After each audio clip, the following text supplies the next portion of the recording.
Bom dia, queridos irmãos. Como vocês estão? Nós estamos começando mais uma semana. Hoje, a gente até colocou ali, saiu no Instagram da igreja. Hoje, o melhor dia da semana, com a melhor escola do mundo. Há algum tempo atrás, as escolas dominicais passaram a ser divulgadas assim: a melhor escola do mundo. O melhor lugar para se aprender. E nós temos acesso a essa escola, moramos num país em que ainda podemos ir frequentar a estas aulas, temos esta liberdade, e nós somos gratos ao Senhor por isso. Louvamos a Deus por mais uma semana que se inicia. Hoje é dia 6 de setembro de 2020, e nós estamos felizes, porque até aqui o Senhor tem cuidado de nós. O dia começa, o dia termina, e nós sabemos que o Senhor está conosco. Ai de nós, se não fosse o Senhor, não é? Então, hoje é um dia diferente dos outros dias. Como nós já aprendemos, nós trabalhamos 6 dias e fazemos isso com excelência. Quem trabalha deve trabalhar bem trabalhado, deve honrar o seu trabalho, deve honrar o seu salário e deve glorificar a Deus com o seu emprego, com os feitos das suas mãos. Mas são 6 dias e hoje é um dia diferente. Hoje deve ser diferente dos outros 6. As atividades que nós fizemos nos 6 dias, hoje nós não vamos fazer, porque hoje nós vamos nos dedicar à busca pelo Senhor e a sua palavra. Mas os outros dias nós não fizemos isso? Fizemos, mas hoje deve ser um dia diferente. Hoje você deve buscar ao Senhor, nós temos essa oportunidade agora pela manhã. Depois, ali na mesa do almoço, você e sua família, os pais com os filhos, as crianças, os adolescentes, vão falar do Senhor, vão falar da escola dominical, vão lembrar de alguma música, nós vamos ouvir hinos de louvores ao Senhor, e mais tarde nós vamos nos preparar para cultuar ao Senhor. Este é o dia que o Senhor fez, e nele nós vamos nos alegrar. Eu quero convidar você a fechar os seus olhos e nós vamos agradecer a Deus pelas infinitas bênçãos que Ele tem nos dado dia após dia.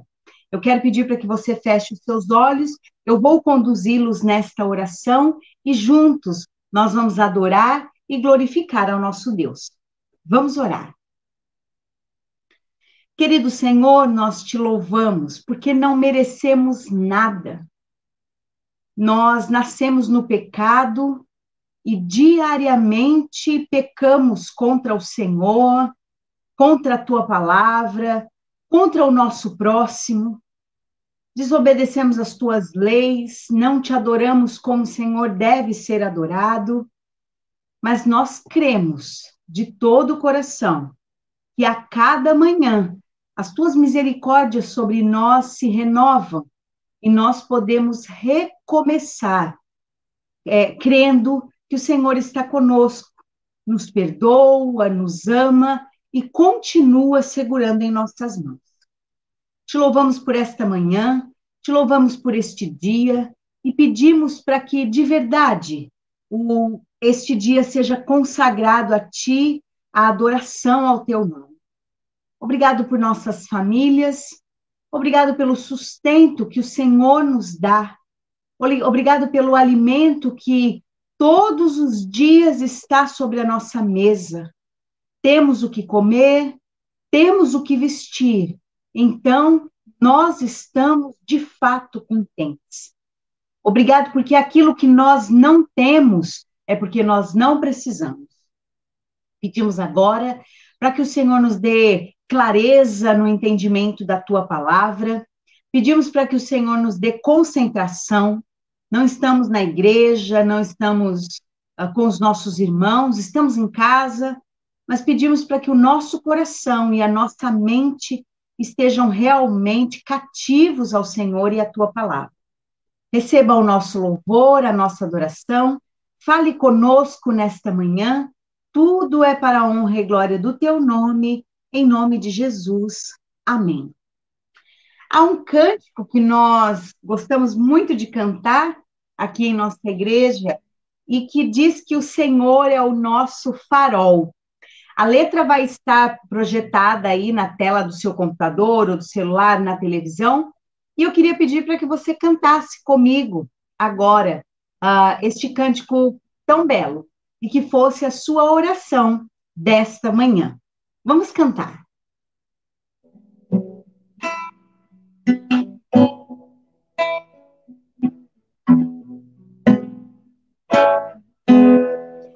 Tu és farol que nos guia na tormenta, a tua luz toda a escuridão espanta. Pode o mar bravio com suas fortes ondas tentar em vão nos afogar. Ou mesmo a noite fria lança-nos densas trevas para impedir-nos de enxergar. Senhor, sabemos que tu jamais nos deixarás sozinhos, entregues à nossa própria sorte. Não abandonarás, nem desampararás aqueles que somente em ti confiam. Senhor, sabemos que tu jamais nos deixarás sozinhos, entregues à nossa própria sorte. Não abandonarás, nem desampararás aqueles que somente em ti confiam. Das tuas mãos recebemos o alimento. Já vigirei, vem de ti nosso sustento. Pode o mar bravio com suas fortes ondas tentar em vão nos afogar. Ou mesmo a noite fria lança-nos densas trevas para impedir-nos de enxergar. Senhor, sabemos que tu jamais nos deixarás sozinhos, entregues à nossa própria sorte. Não abandonarás, nem desampararás aqueles que somente em ti confiam. Senhor, sabemos que tu jamais nos deixarás sozinhos, entregues à nossa própria sorte. Não abandonarás, nem desampararás aqueles que somente em ti confiam. Tu és farol que nos guia na tormenta, a tua luz toda a escuridão espanta.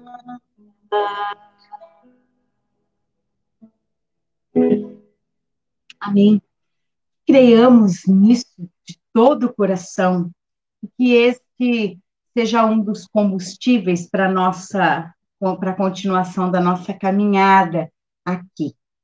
Quero convidar você a abrir a sua Bíblia no Salmo de número 71. Salmo de número 71. Como você sabe, nós estamos fazendo a leitura do livro dos Salmos.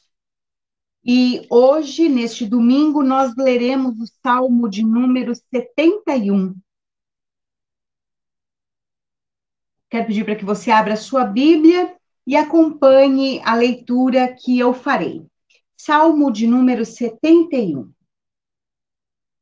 Em ti, Senhor, me refugio, não seja eu jamais envergonhado. Livra-me por tua justiça e resgata-me. Inclina-me os ouvidos e salva-me. Sê tu para mim uma rocha habitável em que sempre me acolha. Ordenaste que eu me salve, pois tu és a minha rocha e a minha fortaleza.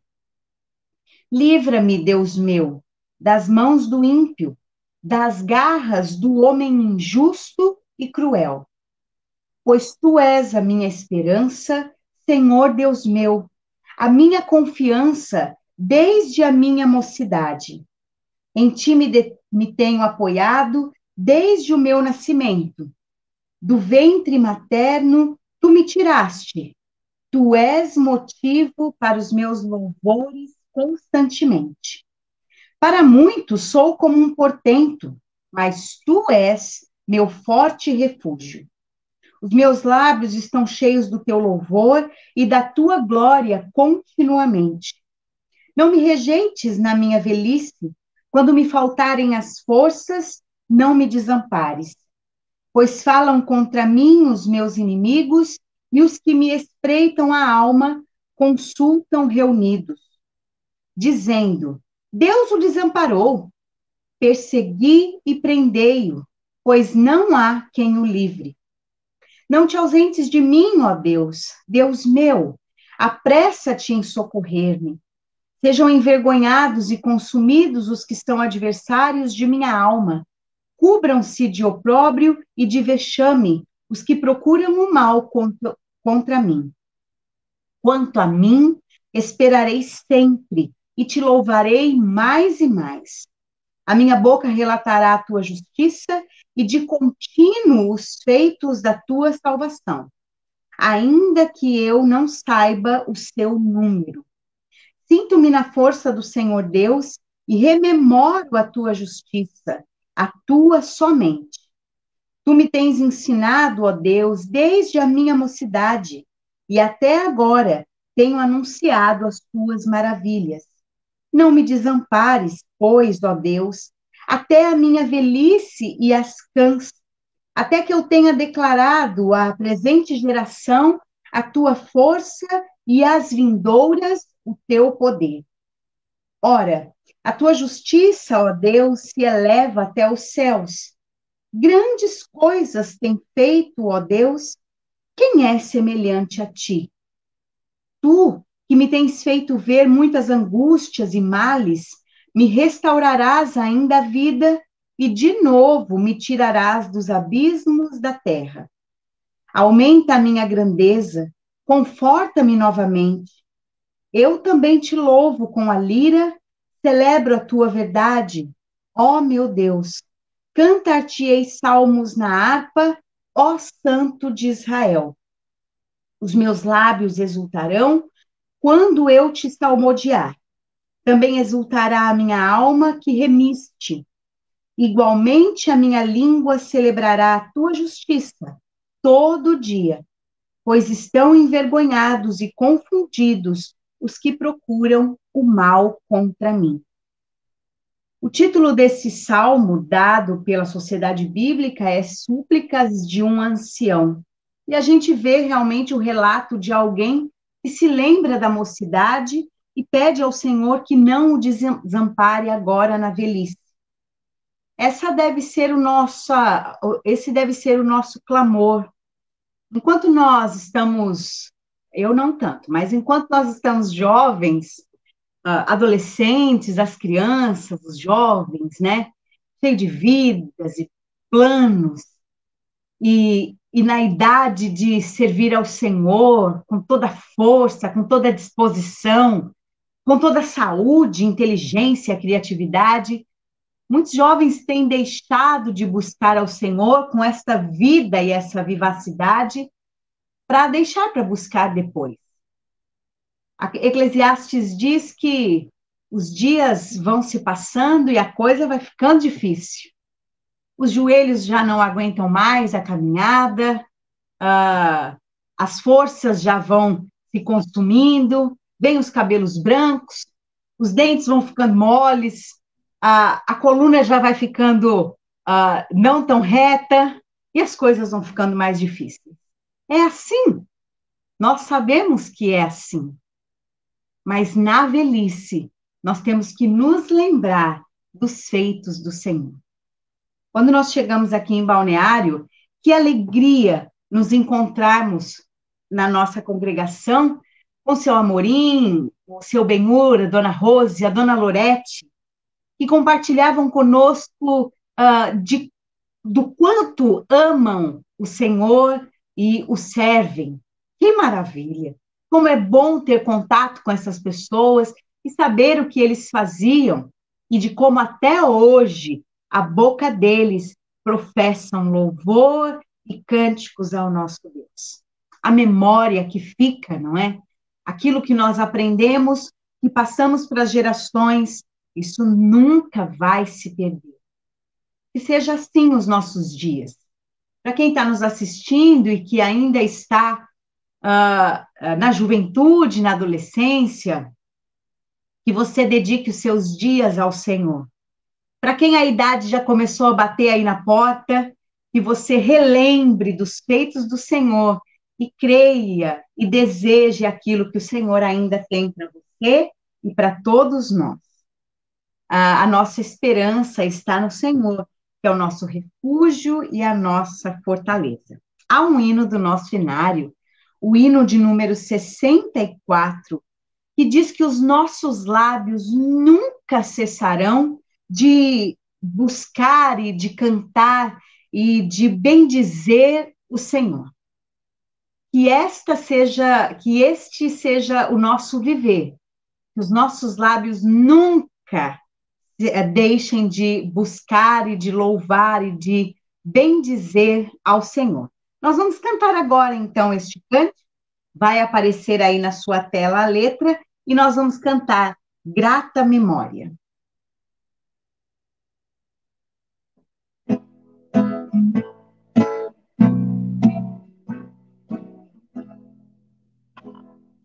Nunca meus lábios cessarão, ó Cristo, de bendizer-te, de cantar-te glória, pois guardo na alma teu amor imenso, grata memória.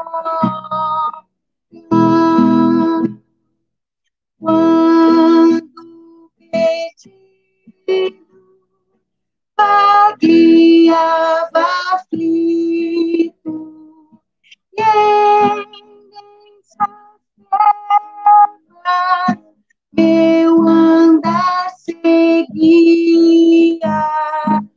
tu me buscaste lá dos céus mandando luz que me guia. Quando oprimido engano jugo, em maus caminhos eu me angustiava,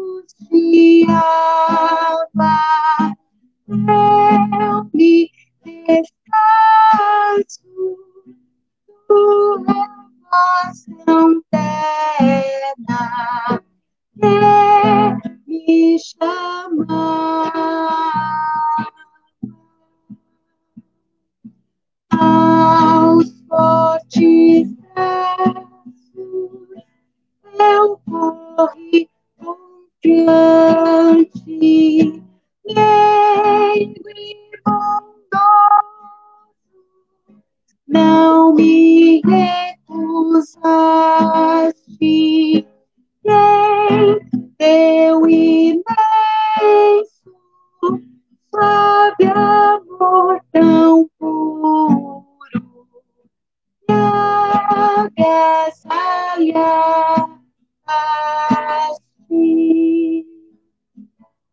Oh, nunca, nunca cessarão meus lábios de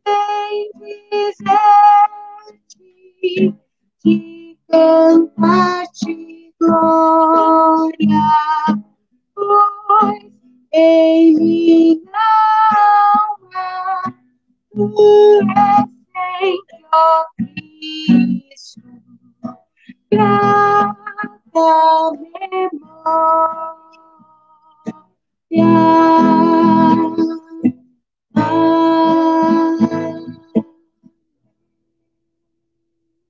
O Senhor é sempre, sempre será a nossa grata memória. Que assim seja, meus queridos.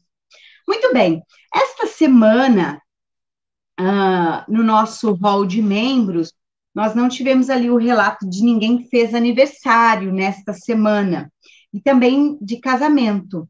Mas nós louvamos ao Senhor pela vida de todos. Se você que está nos assistindo fez aniversário, que o Senhor te abençoe, te guarde, que você seja grato por mais um ano e esteja preparado para mais um ano que está vindo, não é?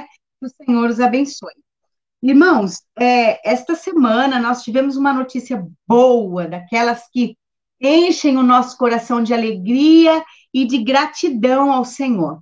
Como nós temos orado e temos pedido ao Senhor pelo nosso irmão Jurandir, presbítero Jurandir, o Jura, né?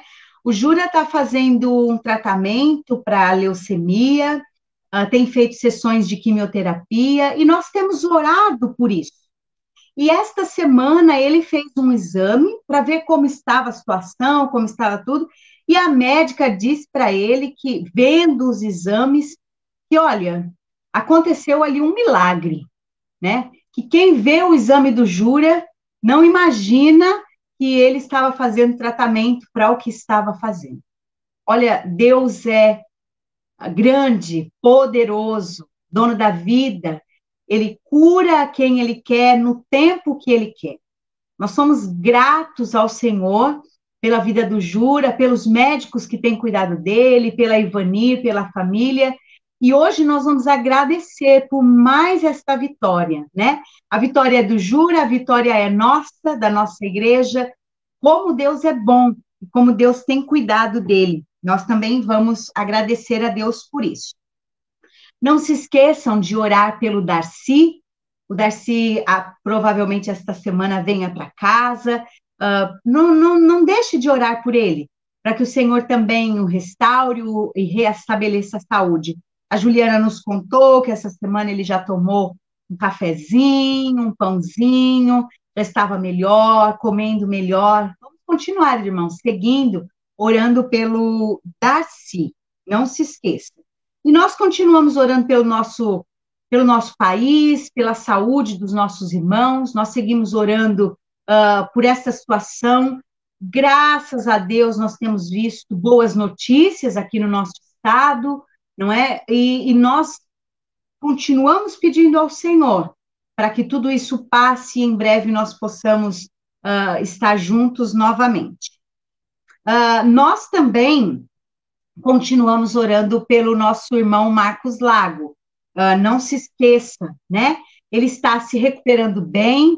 Marcos é um rapaz forte, né? Um rapaz saudável. Tem ali a companhia da Fábio, que está ajudando, amparando. está se dividindo ali no trabalho que ela tem com as crianças e cuidando do marido. Tem o Lucas e nós louvamos ao Senhor pela recuperação do Marcos. Continue orando por ele para que o Senhor o restabeleça 100%, não é? Irmãos, a partir do próximo domingo, nós vamos começar a revezar entre as aberturas da escola dominical, entre eu e a Adele. A Adele é também uma das superintendentes, assim como eu e a Tânia, e a Adele vai começar a revezar, que agora a gente pode, com a tecnologia, a Adele gravar lá da casa delas algumas aberturas e eu aqui de minha casa. Então, para que você não veja todo domingo a mesma cara na sua tela, a partir de domingo que vem a gente vai começar a revezar um pouquinho para que você ouça outra voz, para que você veja um outro sorriso. Então, a partir de domingo que vem, a Adele, a superintendente da escola dominical, passa a revezar comigo as aberturas da escola. Não se esqueça que esta lição de hoje, a lição de número 2 do livro do Apocalipse, vai estar disponível tanto no Facebook quanto no YouTube, logo depois de encerrarmos. Você pode rever, você pode compartilhar com outros irmãos, nós temos feito isso para que todos aprendam um pouco mais. As nossas revistas de escola dominical chegaram e no fim da aula o pastor vai dar as orientações de como nós faremos essa entrega de materiais, tanto para os adultos quanto para as crianças. O pastor vai mostrar o material no fim da aula e nós já vamos acertar tudo isso. E também preciso só... Sim. Quarta-feira nós temos uma nova aula do treinamento dos pais, né? O livro ali do Ted Tripp, Paul Tripp, que nós estamos estudando toda quarta-feira sim, quarta-feira não. Reverendo João Arthur, reverendo Felipe Quirino, reverendo Edmar, e tem sido uma bênção. Então, quarta-feira nós teremos de novo às 21 horas, tá? E não às 20 horas. O pastor ontem colocou no grupo da igreja, e nós também acabamos compartilhando com os nossos amigos, que a nossa família foi abençoada com mais um filho, né? A velhice também dá algumas alegrias, né?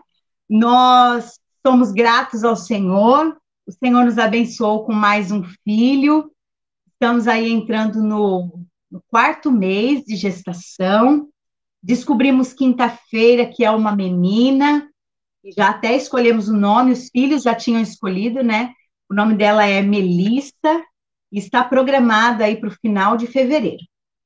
Como alguns sabem, as minhas gestações não são fáceis, né? Os meus bebês gostam de vir antes ao mundo, e nós temos tomado alguns cuidados para que isso não aconteça.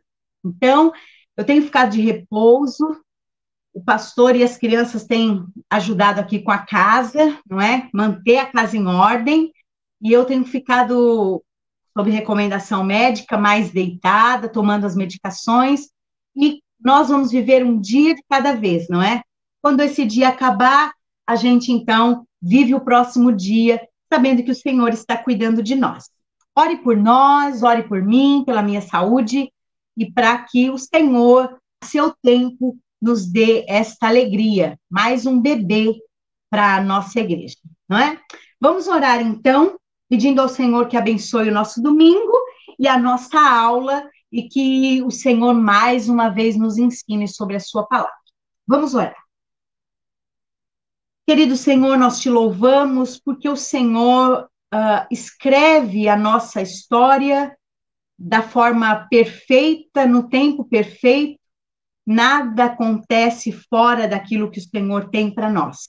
Nossos dias estão contados, estão determinados, o Senhor já tem tudo isso na palma de suas mãos. O Senhor é o Deus que nos criou, o Senhor nos conhece de todas as formas e o Senhor tem nos abençoado. Obrigado, Senhor, pelas notícias da tua bondade, da tua fidelidade, do teu amor pelo teu povo. Te agradecemos hoje com corações gratos pela vida dos nossos irmãos Jura e Marcos Lago.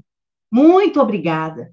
O Senhor tem cuidado deles, de todos os detalhes, e a cada dia nós recebemos boas notícias de que muito mais o Senhor tem feito e ainda fará.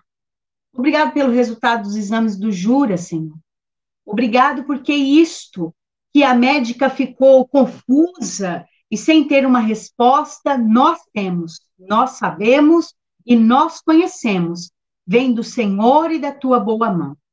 Ele ainda tem mais uma sessão de químio, pedimos para que o Senhor dê forças a ele, saúde, para que ele em breve esteja recuperado 100%, assim como o Marcos, a Fábio, o Lucas, que o Senhor abençoe esta família e que em breve também nós tenhamos cada dia mais boas notícias. Obrigado, Senhor, pelo Darcy, pelo que o Senhor já tem feito.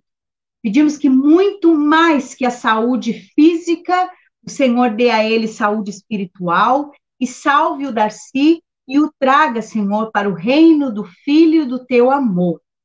Pedimos para que o Senhor o sustente com a sua mão poderosa. Obrigado pela nossa igreja, obrigado por esses dias. Fala conosco e nos abençoe.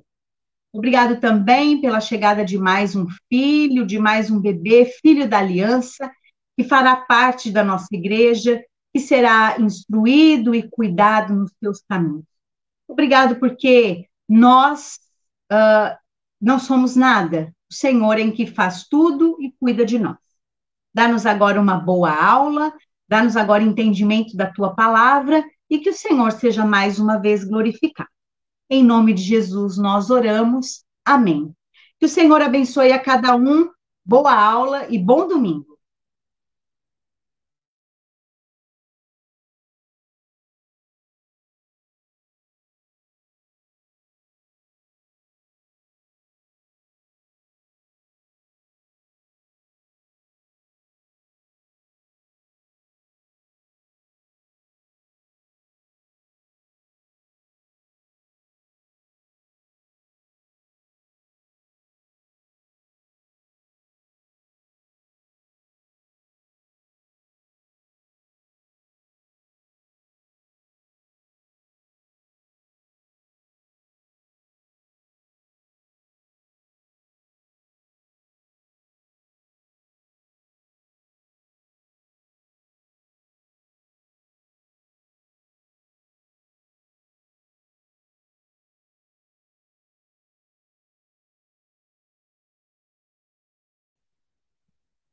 Muito bom dia, queridos irmãos.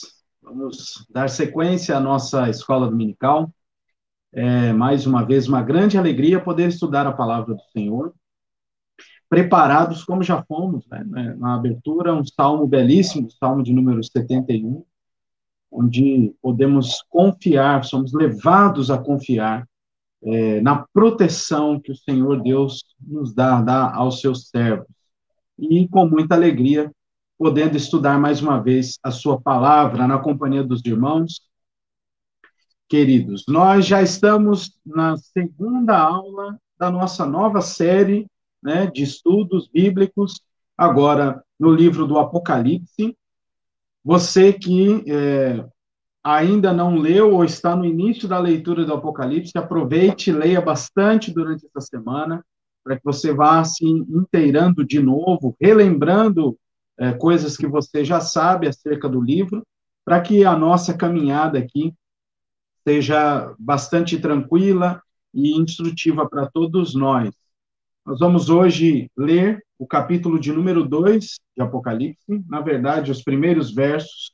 Vamos estudar a carta que foi escrita à igreja de Éfeso, e nós vamos também relembrar um pouquinho da semana passada para continuar a nossa sequência de estudos aqui. Você já foi informado, o material já chegou, e como eu disse aos irmãos na semana passada, eu estou usando 3 materiais, dentre outros vários, eu focalizei em 3. Essa primeira etapa, tanto da introdução quanto das 7 cartas, eu vou usar essa primeira revista, que está disponível apenas eletronicamente, né? Então, você tem que comprar lá na Amazon, não sei quem já foi atrás para saber, é baratinho ali, mas é só leitura eletrônica.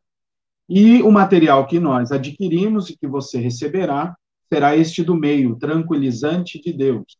E a partir com o final das 7 cartas, aí nós vamos usar só este material, e o livro também fica aí a dica, né, a sugestão, um ótimo livro para você compreender ainda melhor, com maior profundidade do que nós faremos aqui, o livro do Apocalipse, tendo em vista que a nossa abordagem será uma abordagem mais pastoral e não técnica, né, nas minúcias, nós vamos fazer abordagens mais pastorais.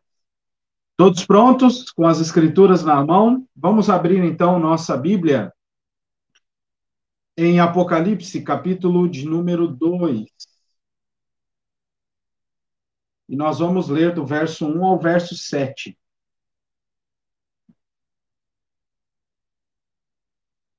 Apocalipse 2, do 1 ao 7. Assim nos diz a palavra do nosso Deus.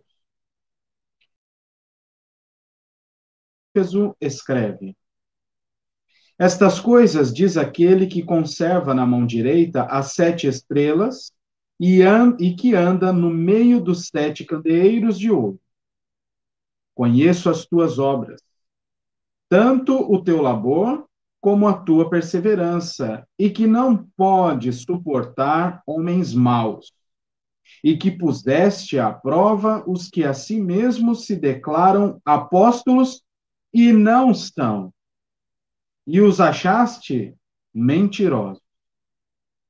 E tens perseverança, e suportaste provas por causa do meu nome, e não te deixaste esmorecer.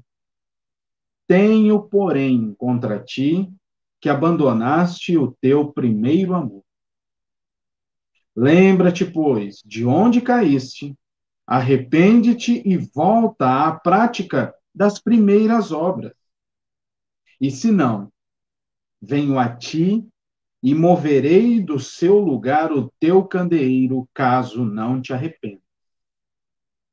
Tens, contudo, a teu favor, que odeias as obras dos nicolaítas, as quais eu também odeio. Quem tem ouvidos, ouça o que o Espírito diz às igrejas. Ao vencedor, dar-lhe-ei que se alimente da árvore da vida que se encontra no paraíso de Deus. Vamos orar? Ó Senhor, nós nos aproximamos da tua palavra para ser ensinados por ti, ó Pai.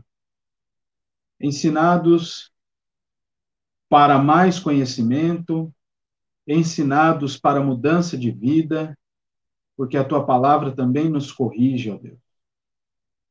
Te pedimos que o Senhor transforme a nossa vida, pois também nos aproximamos da tua palavra para receber consolo vindo do teu trono de graça. Te pedimos então, Senhor, que a paz que excede todo entendimento guarde o nosso coração e a nossa mente neste momento em que estamos estudando a tua palavra. Este livro tão maravilhoso que o Senhor decidiu registrar para conforto e consolo da tua igreja. E agora nós estamos aqui diante dele, carecidos, sim, Senhor, de consolo, de conforto, e te pedimos que o Senhor, então, haja poderosamente na nossa vida, em nome de Jesus. Amém. Meus queridos irmãos, vamos, então, relembrar algumas coisas que nós já trabalhamos até aqui. Eu vou tirar aqui e avançar com os irmãos. Na semana passada, nós começamos, então, uma série de estudos no livro do Apocalipse. Como nós vamos fazer? Fizemos um estudo no capítulo 1 inteiro, de maneira introdutória, porque as questões contextuais estão praticamente todas ali. Depois, nós vamos estudar carta a carta, que foi escrita às 7 igrejas, e depois uma visão mais panorâmica do restante do livro. Então, começando estas coisas, nós vimos lá na semana passada que o Apocalipse traz em si bem-aventuranças àqueles que o leem, o ouvem e lhe guardam. A revelação de Jesus Cristo serve para o conforto e consolo de sua igreja. Não é para outra coisa, não é para te assustar, não é para fazer você fazer contas e especular.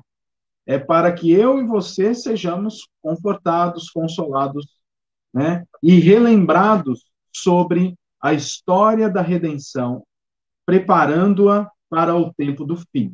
Então, preparando a igreja para o tempo do fim. O livro do Apocalipse, além de nos consolar, irmãos, vai também nos abençoar da seguinte maneira: vai relembrar a história da redenção, no sentido da operação de Cristo vindo ao mundo, cumprindo as promessas realizadas pelo Senhor ao longo de toda a história do seu povo, cumprindo nele mesmo e redimindo o seu povo na cruz, ressurgindo em glória, vencendo o poder da morte e subindo aos céus para de lá reinar este reino e sacerdotes que ele constituiu com o seu sangue. Nós vamos passar por isso também no livro do Apocalipse. Essa é a história da redenção, esse é o evangelho.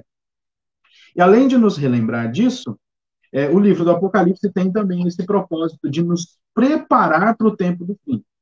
Uma vez que fomos redimidos, estamos num processo de santificação. Este processo de santificação nos prepara para o encontro com o Senhor Deus, mais uma vez, assim como Paulo diz, né,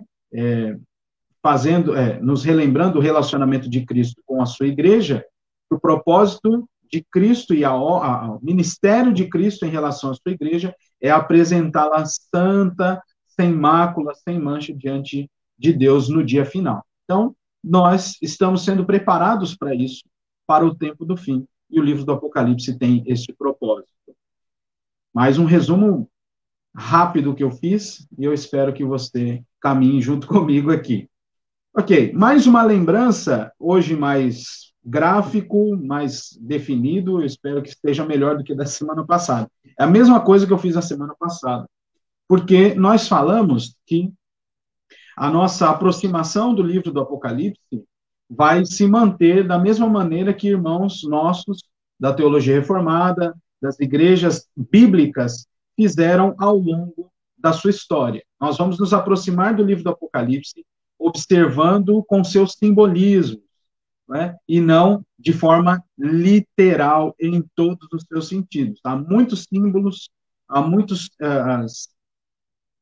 imagens aqui, né, que apontam para algo e não são, de fato, aquilo que são ilustrações. Nós vamos nos aproximar assim. Nós também vamos nos aproximar do livro do Apocalipse não entendendo que são acontecimentos cronológicos como uma narrativa, como os evangelhos ou como uma carta, né? Nós vamos entender que o livro do Apocalipse são várias sessões paralelas, 7 ao todo. Nós vamos ler este livro de maneira recapitulada. E eu mostrei isso para os irmãos na semana passada.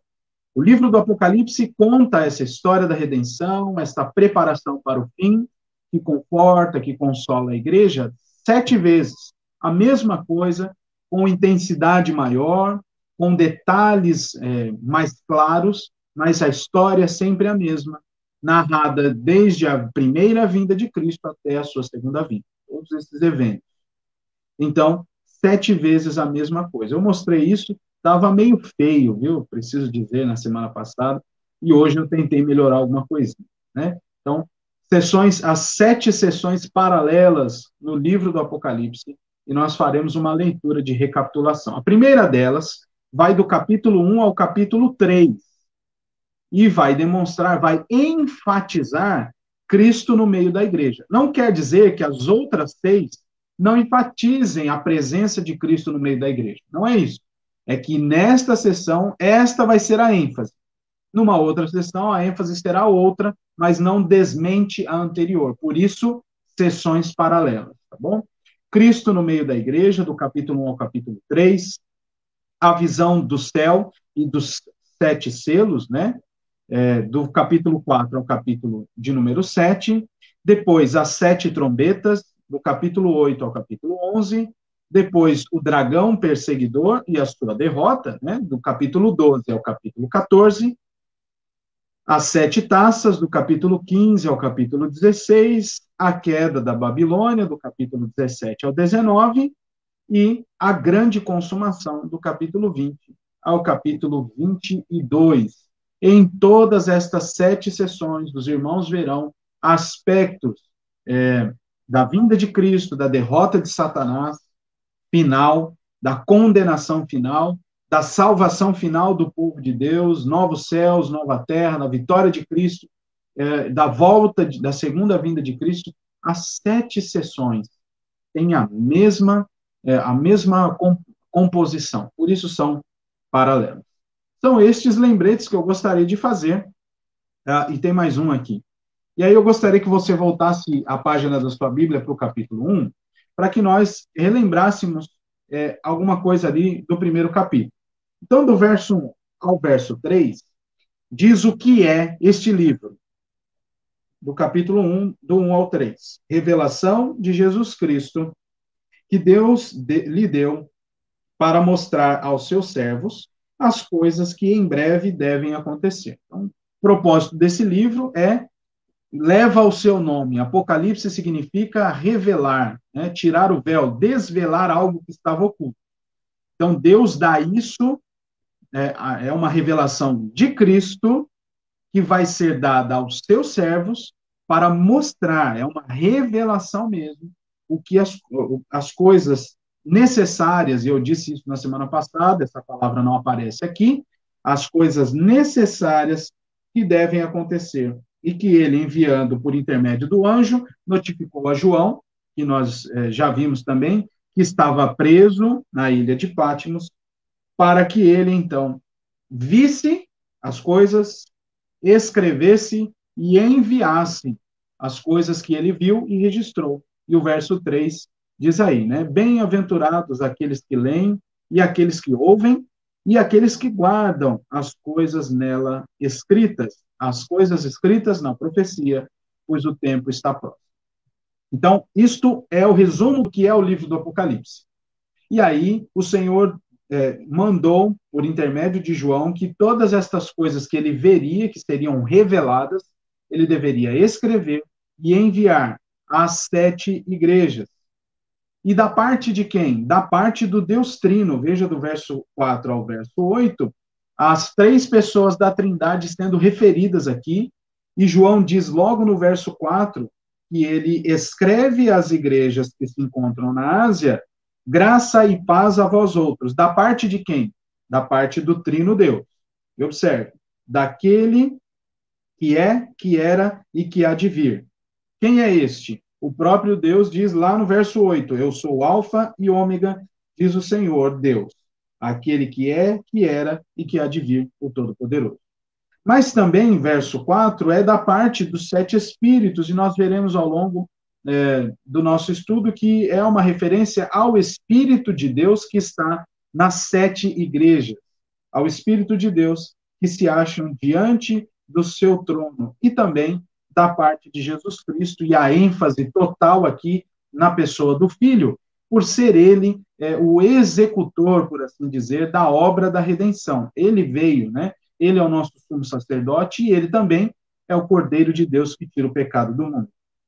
E essa parte é extremamente bela. Da parte de Jesus Cristo, a fiel testemunha, verso 5, o primogênito dos mortos e o soberano dos reis da terra, aquele que nos ama e pelo seu sangue nos libertou dos nossos pecados e nos constituiu reino, sacerdotes para seu Deus e Pai, a ele a glória e louvor pelos séculos dos séculos.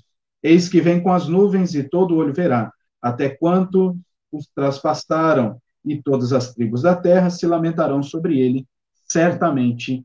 Amém. E, por fim, Cristo está vindo em glória. Este é um aspecto que eu não ressaltei na semana passada, porque tinha muita informação, como haverá muita informação sempre, só o nosso resumo aqui já tem bastante informação, mas eu queria que você lesse comigo o versículo de número 7, porque aí na sua Bíblia, o verbo está num presente, né? Ele vem. Só que a força disso, na língua em que foi registrada, ele tem uma ideia de continuidade constante, sem interrupção.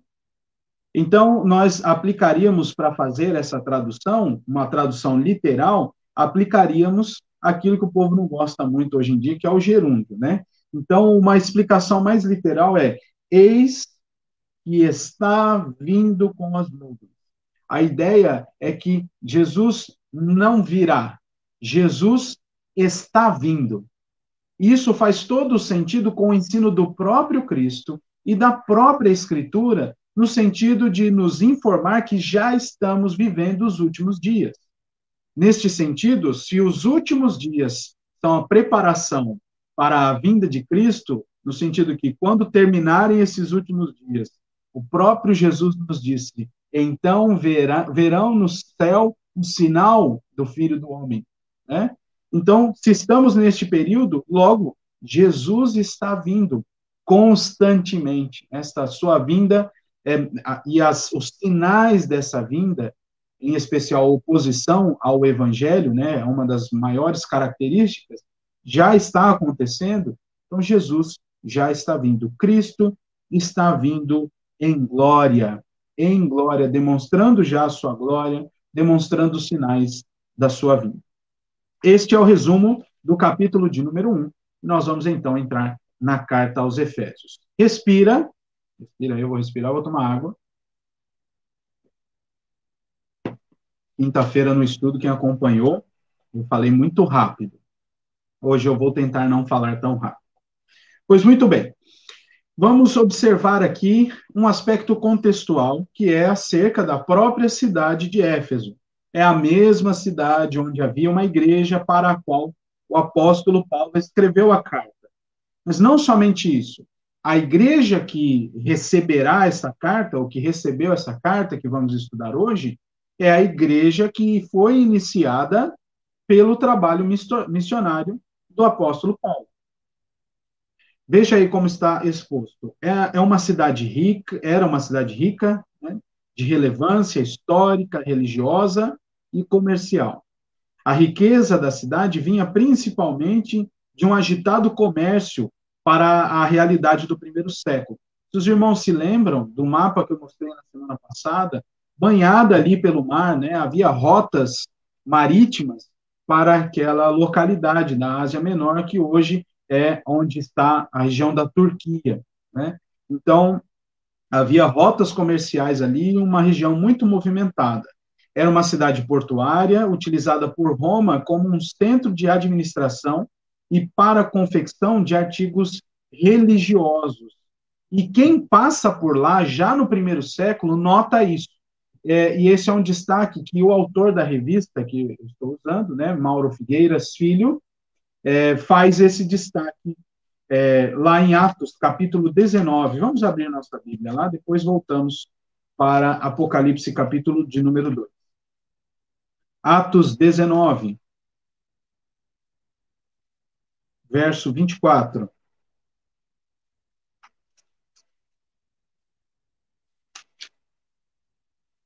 Diz assim: pois um ourives chamado Demétrio, que fazia de prata nichos de Diana e que dava muito lucro aos artífices.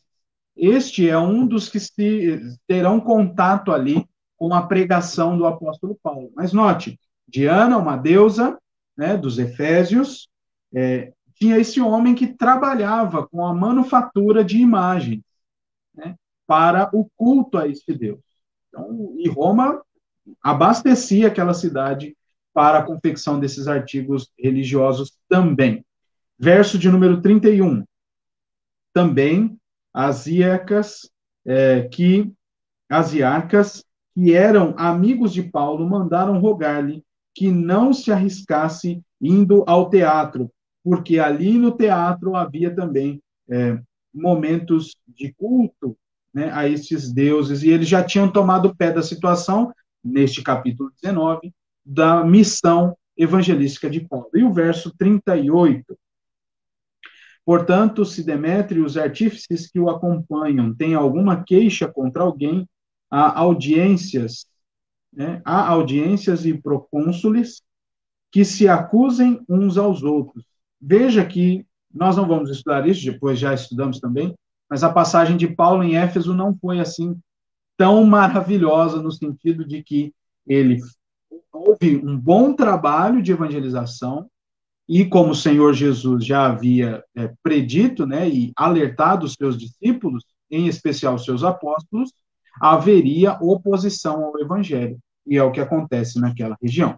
As primeiras conversões de Éfeso são fruto do trabalho missionário do apóstolo Paulo. Volte à página da sua Bíblia para o capítulo 18, onde vai ser narrada a passagem de Paulo por aquela região, Corinto, e depois ele vai passar por Éfeso, a partir do verso 24, meus irmãos.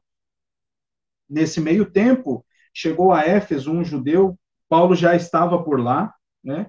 A partir ali, veja, o finzinho da segunda viagem missionária, perdão, por ir e voltar, verso 19, chegados a Éfeso, deixou-os ali. Ele, porém, entrando na sinagoga, pregava aos judeus, rogando-lhe ele que permanecessem ali mais algum tempo, não acedeu. Mas, despedindo-se, disse: se Deus quiser, voltarei para vós outros. E, embarcando, partiu de Éfeso.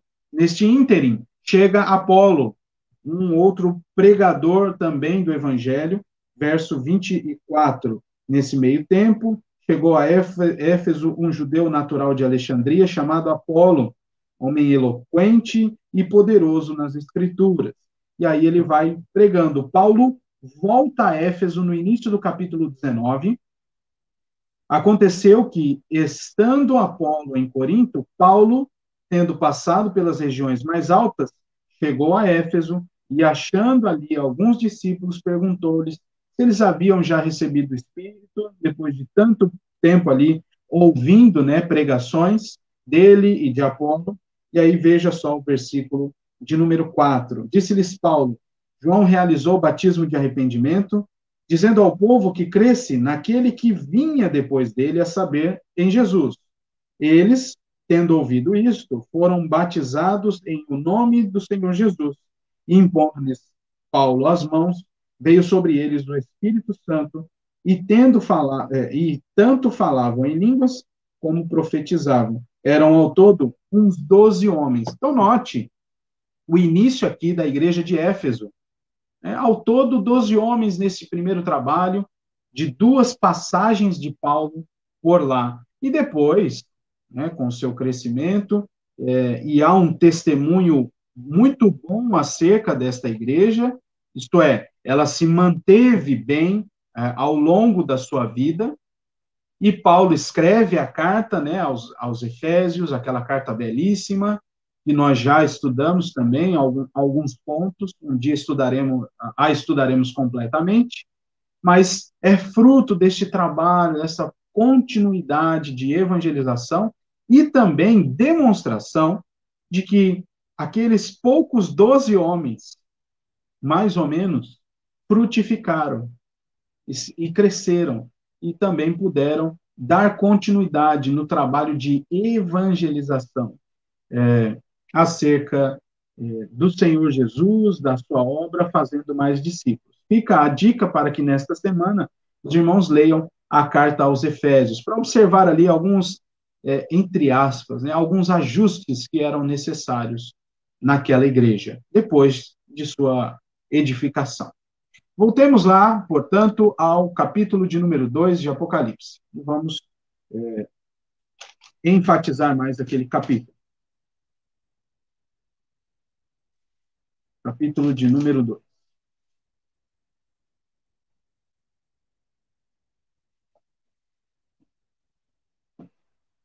Veja só como a estrutura deste capítulo.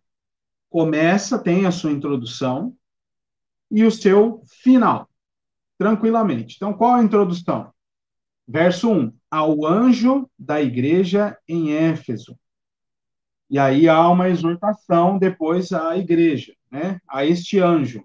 Lembra-te, arrepende-te e volta à prática das primeiras obras. O propósito dessa carta é fazer uma exortação. E a exortação está aí. É necessário lembrar-se, arrepender-se e voltar-se ao quê? À prática das primeiras obras. A carta foi escrita para isso. Mas há um fator interessante, porque toda esta parte, até o versículo de número 6, está toda no singular. É escrito para uma pessoa. Não é escrita para toda a igreja primeiramente, por causa do entendimento que nós vamos chegar agora. Note bem que tudo que foi escrito foi direcionado ao anjo da igreja, da igreja em Éfeso. Veja só, verso 2: conheço as tuas obras. Está falando para o anjo. Tanto o teu labor, a tua perseverança, nós vamos depois avançar nesses pormenores. Mas é escrito ao anjo da igreja. E depois, há aqui uma promessa no versículo de número 7. Depois de fazer o apanhado da sua existência até aquele momento, uma exortação chamando a mudança de vida, há uma promessa, versículo de número 7. Aí veja como isso se expande mais e ultrapassa apenas o anjo, mas vai para toda a igreja. Quem tem ouvidos, ouça o que diz o Espírito às igrejas. Ao vencedor, dar-lhe-ei que se alimente da árvore da vida, que se encontra no paraíso de Deus. Com isso, nós queremos dizer o seguinte: a carta foi direcionada à igreja, mas ela tem o seu alvo primário, o ministro da igreja, que é anjo, né? No sentido de a palavra anjo significar mensageiro, significar ministro. E nós já estudamos isso lá atrás, quando passamos pela carta aos Hebreus, fomos ensinados, né, o real significado dos anjos e a superioridade de Cristo sobre eles. Anjos são mensageiros, anjos são ministros de Deus. Às ordens de Deus, eles atendem e executam as ordens de Deus. Neste sentido, e a igreja como um todo, há pelo menos duas grandes interpretações para essa ideia do anjo da igreja. Uma é que a igreja tem ali o seu anjo mesmo, um ser celestial, como mensageiro, como ministro de Deus para aquela igreja. Mas a que mais é comum e praticada, inclusive em nossas orações, é que cada igreja tem o seu ministro, o seu pastor, que é considerado, né, esse mensageiro do Senhor. Eu jamais me pareço com um anjo, né? Vocês estão vendo, já estou com as entradas aqui, minha barba branca, não é nesse sentido, é a função, é o ministério. O anjo é um ministro da igreja, ele é um mensageiro de Deus para a igreja. E quem visivelmente assume essa figura é o ministro, que pode ser um ou mais, ou variados, no sentido de, como aconteceu com Éfeso, primeiro Paulo, depois Apolo, e outros passaram por ali pastoreando aquela igreja, por isso não há um nome aqui, né? Mas é apontado para a função, para o serviço desta pessoa no meio da igreja. Então, a carta é direcionada a estes anjos que estão em cada uma das 7 igrejas, de maneira primária para eles. E eles, então, deveriam transmitir isso à igreja, é um ensino. Inclusive, esta é uma evidência do próprio texto, no verso de número 7, no sentido de que há uma promessa sendo ofertada para a exortação que foi feita, né? Ao vencedor será colocado aí nas 7 cartas, ao vencedor isso, ao vencedor aquilo, várias promessas. Então, essa carta vai primeiramente ao anjo e transmitida ao restante da igreja com todo o seu conteúdo. Apenas esses detalhes que vão aparecer em outros lugares. Algumas coisas que eu estou dizendo hoje, meus irmãos, elas não serão repetidas nos próximos estudos por causa da construção semelhante nas cartas, por exemplo. Avancemos.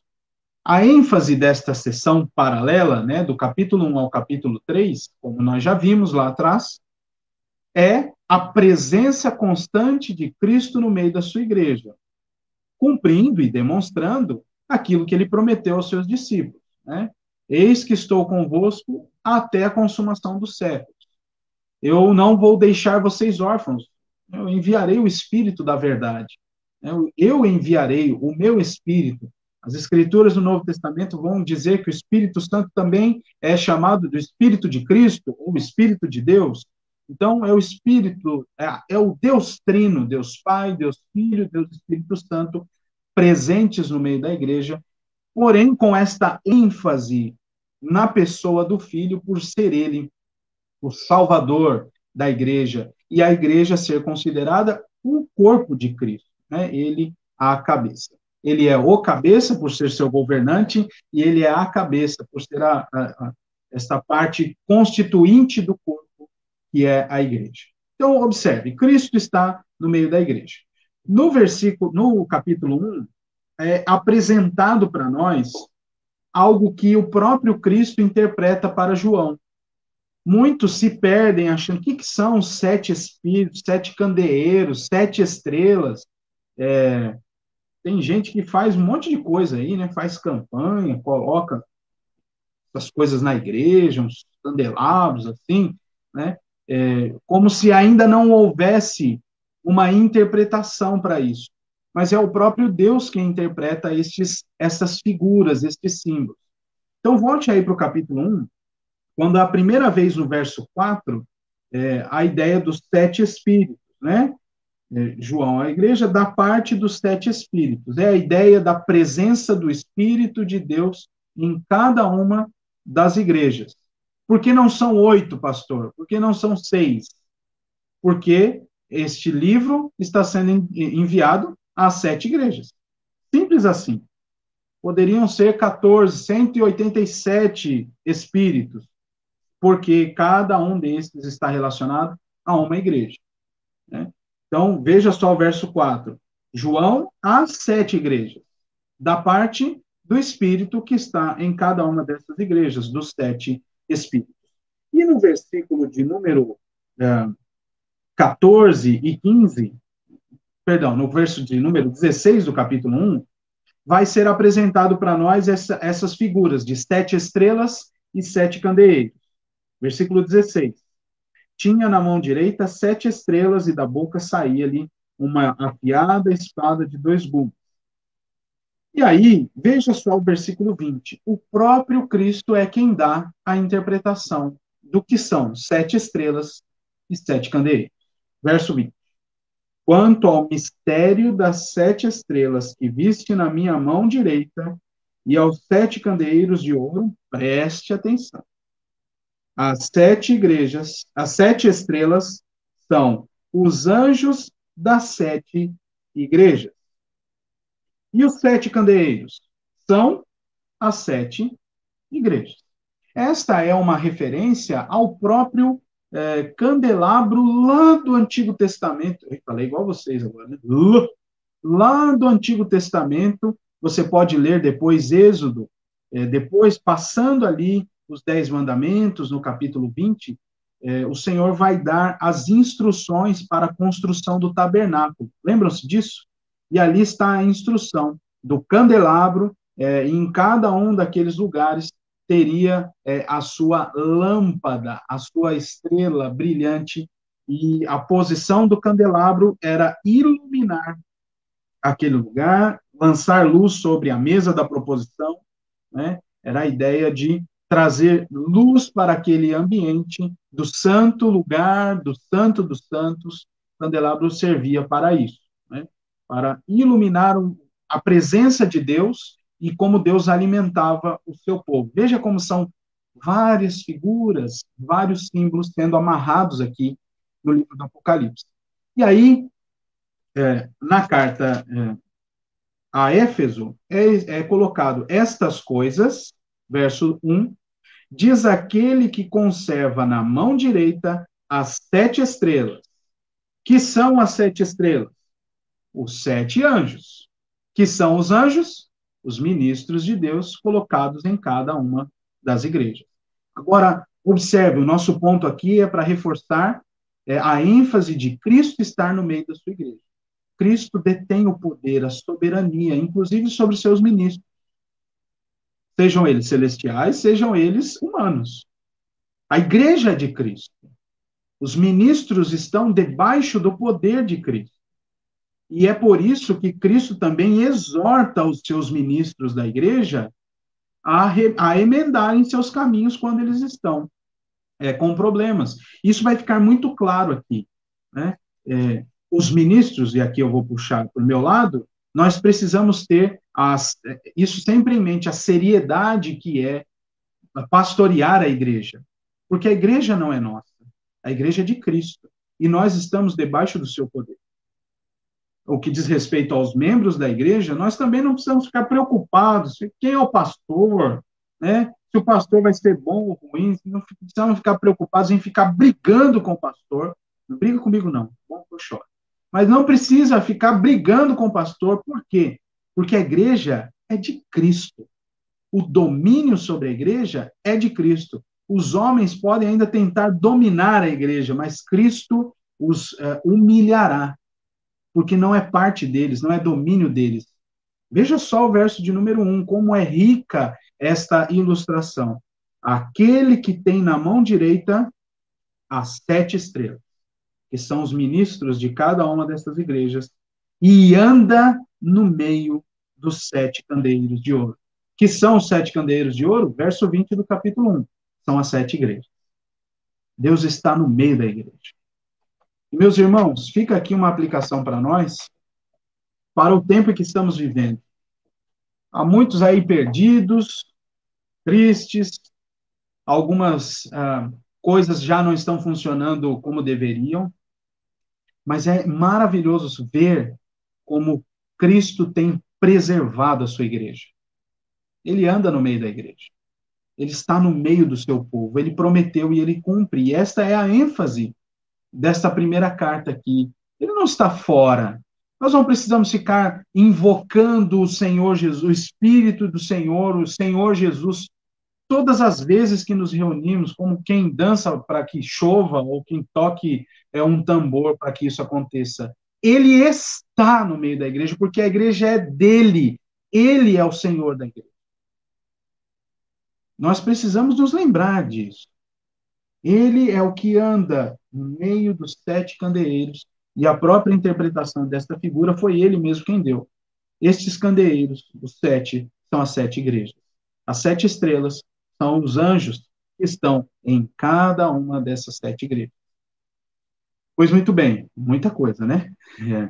Eu amo muito este livro.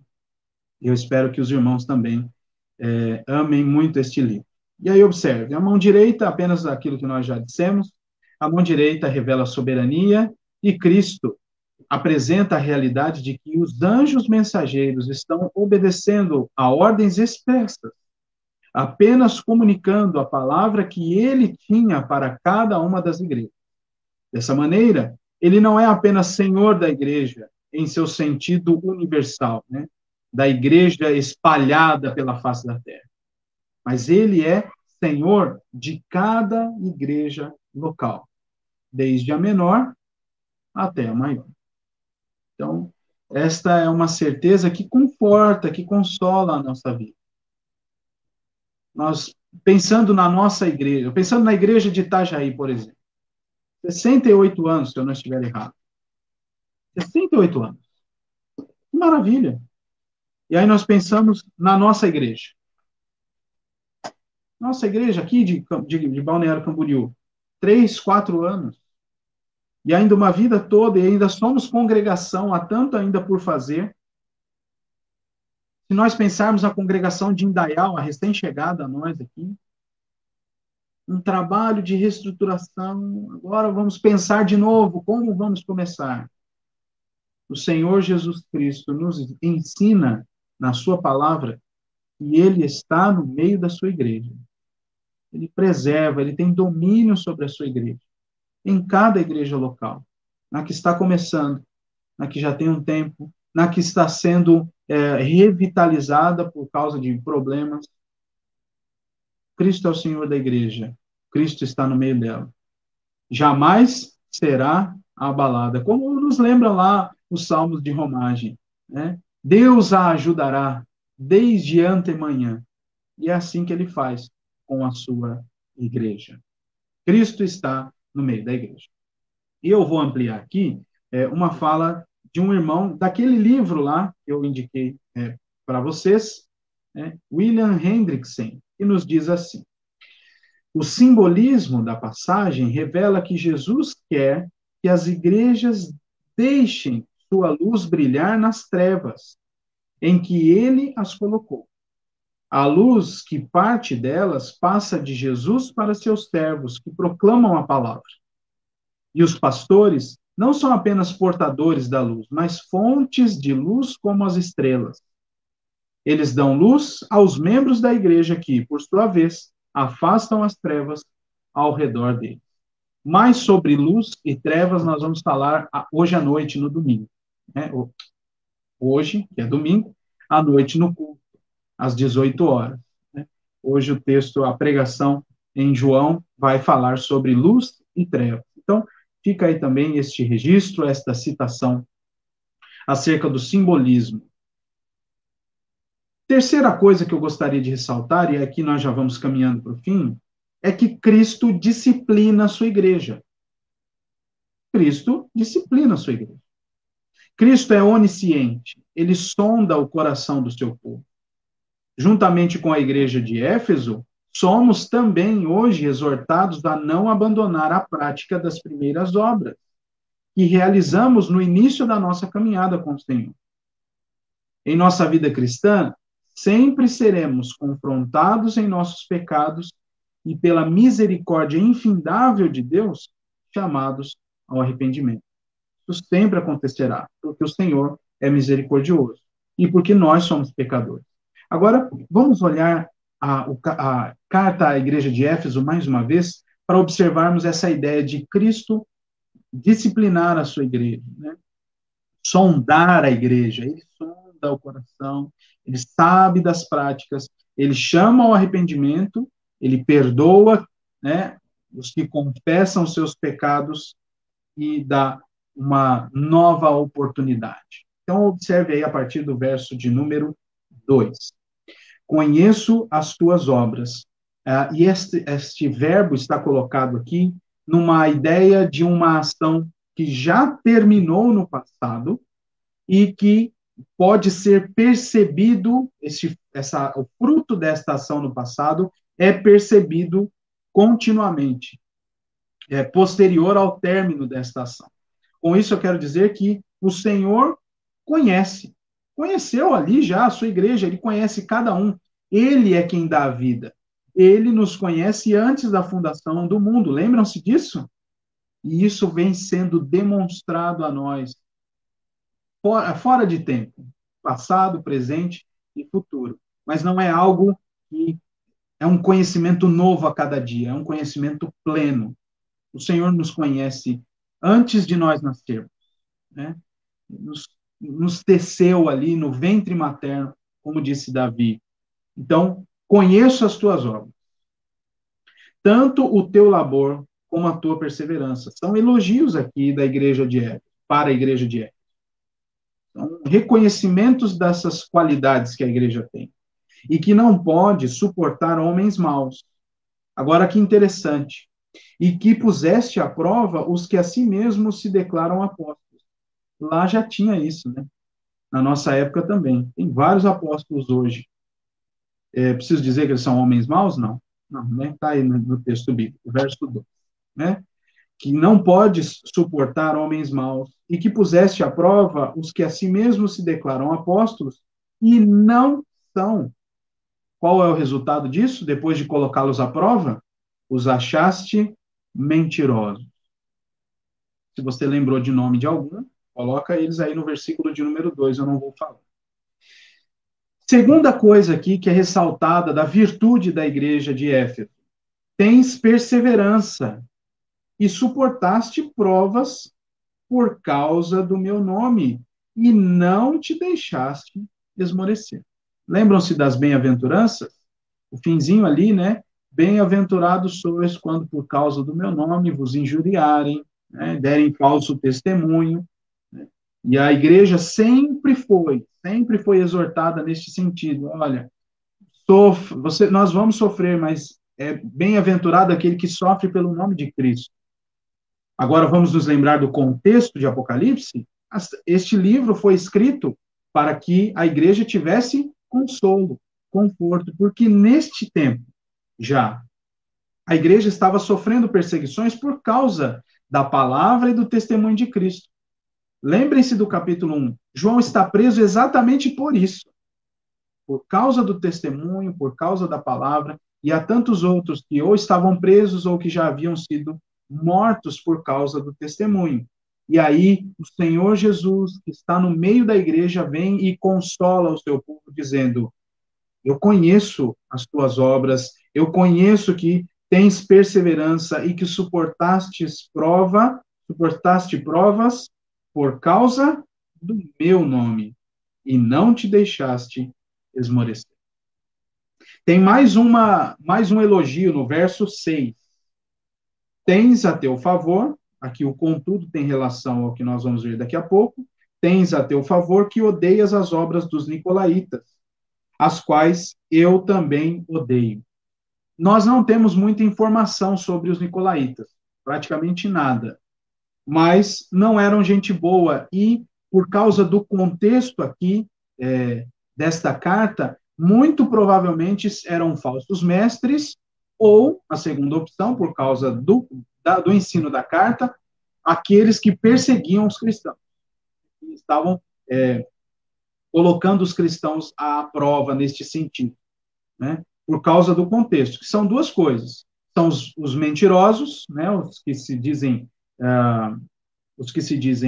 ser apóstolos e não são, e o segundo caso, que pode ser também, é alguém que está exercendo ali afrontas contra a igreja, fazendo os irmãos sofrerem, né? Mas é o que o contexto nos ajuda, porque nós não temos informação, e fica a dica aqui também, não é sobrenome de ninguém, tá? Não é uma família, fiquem tranquilos, tá bom?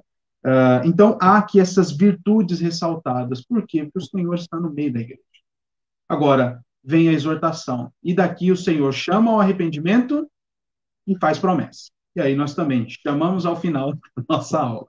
Verso de número 4. Tenho, porém, contra ti que abandonaste o teu primeiro amor. Aquele ensejo inicial da nossa fé cristã, que faz com que nós, com maior clareza e com maior empenho, muitas vezes, cumpramos os mandamentos do Senhor, não ipsis literis ali, né? Bonitinho ali, porque nós somos pecadores, mas aquela ideia de amar o Senhor com toda a nossa força, nosso entendimento, e amar o próximo, né? Como o Senhor Jesus nos amou. E é bem verdade que ao longo da nossa caminhada, parece que a gente dá uma cansada nisso. Alguns esfriam, se congelam nesse sentido, e dão atenção a tantas outras coisas que não são pecado dentro da igreja, que são verdade. Cuidado com a doutrina, né? Vamos falar aqui dos casos, né? Perseverar em meio às perseguições, mas há outras coisas para serem feitas. E a igreja de Éfeso estava falhando neste aspecto, né? Tenho, porém, contra ti que abandonaste o teu primeiro amor. E essa ideia é uma ideia constante, né? Está presente essa ideia de ser contrário à prática. E é algo tão essencial para a igreja que o Senhor vai fazer a seguinte questão aqui, vai fazer a seguinte exortação no verso de número 5. Lembra-te, pois, de onde caíste, arrepende-te e volta à prática das primeiras obras. E olha só como é algo essencial para a igreja. E se não, venho a ti e moverei do seu lugar o teu candeeiro, caso não te arrependa. E você já sabe o que é o candeeiro, é a própria igreja. Entretanto, isso está sendo dito primeiro ao anjo da igreja. Então, é uma exortação dura, dizendo, olha, a igreja que você está pastoreando, da qual você é ministro, ela vai ser movida daqui. Então, arrepende-te. Veja como há muitas questões que são fundamentais à igreja e que, vez por outra, elas se encontram como que alijadas, alejadas, inclusive. E aí o Senhor, que anda no meio da igreja, faz essa exortação. Chama ao arrependimento e diz, olha, voltem a fazer o que vocês estavam fazendo. A prática das primeiras obras, ao primeiro amor, porque senão eu venho e vou mover você do seu lugar, a sua igreja do seu lugar, né? Dizendo ao ministro daquela igreja. E aí há uma questão ainda a ser ressaltada, que é a questão dos nicolaítas. Por fim, há uma promessa. Quem tem ouvidos, ouça o que o Espírito diz às igrejas. Ao vencedor, isso dá a ideia de que aquela questão do verso 3 de perseverança, de suportar a prova, do verso 2 de continuar pondo à prova homens maus, e inclusive voltando à prática das primeiras obras, isso vai demandar empenho da igreja. E aí vem a promessa: ao vencedor dar-lhe-ei que se alimente da árvore da vida que se encontra no paraíso de Deus. E esta é uma promessa interessante, porque tira da nossa frente a ideia de que nós precisamos ver muitos resultados aqui e agora. A promessa que o Senhor Deus faz é uma promessa de vida eterna, no sentido de que quem perseverar até o fim receberá esta grande e bendita bênção de poder se alimentar da árvore da vida que se encontra no paraíso de Deus. Agora pense, se ainda não ligou as coisas para você, no sentido de quão intensa é esta carta para a igreja de Éfeso, ninguém pôde mais, depois do Éden, se alimentar desta árvore, da árvore da vida. E é prometido ao vencedor destas exortações aqui, que se alimente desta árvore. É o nosso desejo, né? Alimentar-nos desta árvore da vida, no paraíso de Deus, né? No centro de toda esta transformação, desta criação restaurada, né? Já apontando para a cidade santa, né? Novos céus e nova terra. Dar-se-á a esta pessoa, ao vencedor, enquanto estiver aqui, não vai ser movido do lugar onde está, né? Essa igreja permanecerá, e também que no futuro se alimente da árvore da vida. Que bênção maravilhosa. E esta promessa deve alimentar o nosso coração, nos motivar, nos impulsionar a manter firme a nossa vida com o Senhor, lembrando destas coisas. Que Cristo está no meio da igreja, e que Cristo sabe das nossas obras, e que também nos chama ao arrependimento, porque Ele é misericordioso, fazendo-nos também promessas futuras.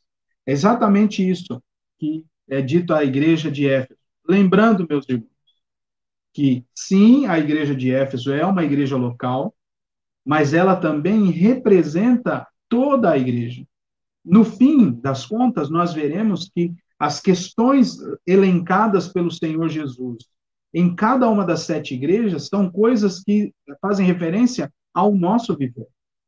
Então, imagine que esta mensagem foi direcionada primeiramente a cada uma dessas igrejas locais, mas, em segundo lugar, direcionada a toda a igreja de Cristo, inclusive a nossa aqui de Balneário. No fim das contas, nós seremos motivados porque Deus conhece as nossas obras, as obras que serão listadas aqui nas 7 igrejas, e nós seremos chamados ao arrependimento da mesma maneira que ele chamou essas 7 igrejas ao arrependimento. Daí a beleza perfeita desta construção do livro do Apocalipse. Por isso que ele também serve para nós hoje. Chegamos ao final dizendo o seguinte: a igreja de Éfeso possuía boa teologia, fidelidade confessional no sentido da sua confissão de fé, né, de crer em Cristo e de viver aquilo, e experiência acumulada. Porém, perderam-se em sua caminhada, abandonando o amor, que é o vínculo da perfeição. O Senhor é misericordioso e chama seu povo ao arrependimento e à vida nova, garantindo-lhe promessas. É de fato isso que nós devemos ter em mente hoje. O Senhor é misericordioso. Ele chama o seu povo ao arrependimento. E hoje eu e você estamos chamados ao arrependimento. Para que nós olhemos tudo que temos feito diante do Senhor como parte da igreja de Cristo. E que se já abandonamos aquelas coisas do início da nossa caminhada cristã, nós devemos voltar à prática das primeiras obras. Muitos de nós está cansado, talvez, pelo tempo de vida, pela experiência de vida. Muitos de nós está marcado por algumas coisas que aconteceram ao longo da nossa caminhada. E ainda assim o Senhor Jesus vem a todos nós hoje, marcados ou não, cansados ou não, dizer: volta-te à prática das primeiras obras. Tenho contra ti que abandonaste o teu primeiro amor. Lembra-te, arrepende-te, volta. Ao vencedor, dar-lhe-ei que se alimente da árvore da vida que está no meio do paraíso de Deus. E esta carta, que foi consolo, conforto para a igreja de Éfeso, também seja para mim e para você neste dia, para que nós puxemos o ar de novo e possamos firmes, focados, né, para a glória de Deus, para a nossa edificação e para a feitura de novos discípulos. Possamos continuar firmes, perseverantes na fé em Cristo, sendo de fato igreja de Deus. A igreja que é de Cristo e que ele está no meio dela. E por isso nós jamais seremos abalados. Este mestre querido, em breve virá. E é para este momento que nós estamos sendo preparados e exortados como fomos hoje. Vamos orar ao nosso Deus. Pai Santo, te agradecemos pela tua palavra e te pedimos, Senhor, que tu nos perdoe. Transforme, ó Pai, nosso coração e nos motive a servir-te com maior intensidade. Obrigado por nos chamar ao arrependimento, demonstrando, Senhor, que tu és misericordioso. E também te agradecemos porque sabemos que tu estás conosco constantemente e que nos levará seguros até o dia final. Te agradecemos por chamar nossa atenção, nos exortar, nos admoestar. E te pedimos que tu nos dês força para a prática daquilo que o Senhor nos chamou. Obrigado por mais este domingo. Te louvamos por mais este estudo da tua palavra. E te pedimos que o Senhor nos guarde pelo teu poder. Em nome de Jesus. Amém. Meus queridos irmãos, chegamos ao final da nossa escola dominical hoje, agraciados pela palavra do nosso Deus, cumprimentando todos os que estão conosco, os nossos visitantes também, os nossos irmãos queridos. Deus nos abençoe ao longo deste dia, um dia friozinho, eu gosto bastante, né?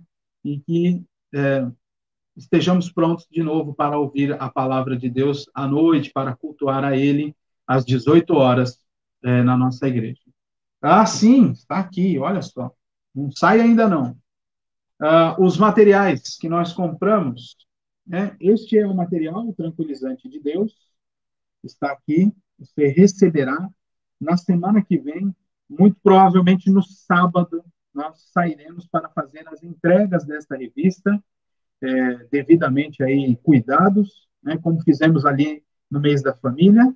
Vamos entregar para você, para sua família, esta revista, para você poder acompanhar. Bom, esse aqui é o material para nós, os adultos. E este é o material que nós adquirimos para as crianças. Deixa eu posicionar aqui. Davi em altos e baixos. Vamos estudar a história de Davi com as nossas crianças. Elas receberão esta revista, né? E aí os pais, mesmo das menores, das crianças menores, os pais vão auxiliando com as atividades. Eu sei que alguns pais já têm um monte de atividade para fazer com crianças, mas essas aqui são edificantes, tá bom? Então, o material já está conosco, graças a Deus, e nós entregaremos. Bom domingo a todos, que Deus nos abençoe. Até às 18 horas, se Deus quiser.